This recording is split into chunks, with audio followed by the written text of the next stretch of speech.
হিন্দু ছেলে, আমরা একটা গজল বলছি, আপনারা মন দিয়ে শোনেন।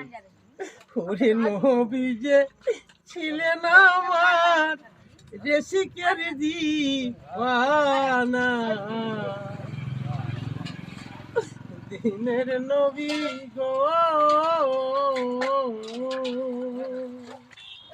নবী যে ছিলেন আমার আল্লাহর দিওয়ানা, দিনের নবী গো, ওরে নবী বলেন মা গো মা,